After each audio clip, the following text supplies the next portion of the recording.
खुश रहने के लिए इन बातों पर अमल करें। नंबर 1, बुरे वक्त में सिर्फ एक बात सोचें, ये वक्त भी गुजर जाएगा। नंबर 2, किसी से लड़ाई बढ़ाने के बजाय माफ कर दें, टेंशन दूर हो जाएगी। नंबर 3, किसी गरीब की मदद करना मामूल बना लें, आपकी रूह को तस्कीन पहुंचेगी। नंबर 4, किसी से भी मिलें मुस्कुरा कर मिलें, दुश्मन कम हो जाएंगे।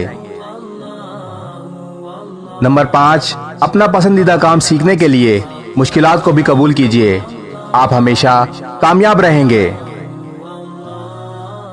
नंबर 6, जिंदगी के छोटे छोटे लम्हात से लुत्फ अंदोज होना सीखें, चेहरे पर मुस्कुराहट रहेगी। नंबर 7, हमेशा याद रखने वाली बात, खुश रहने वाले लोग कभी नाउम्मीद नहीं होते। नंबर 8, खुशी कभी दौलत से नहीं मिलती, क्योंकि रोता गरीब भी है और रोता अमीर भी है। नंबर 9, ख्वाहिशात के पीछे भागना छोड़ दें, आपकी जिंदगी में निखार आ जाएगा, आप हमेशा खुश नजर आएंगे। और नंबर 10, जमाना क्या सोचेगा, सोचना छोड़ दें, जमाना क्या सोचेगा ये भी आप सोचेंगे तो जमाना क्या सोचेगा।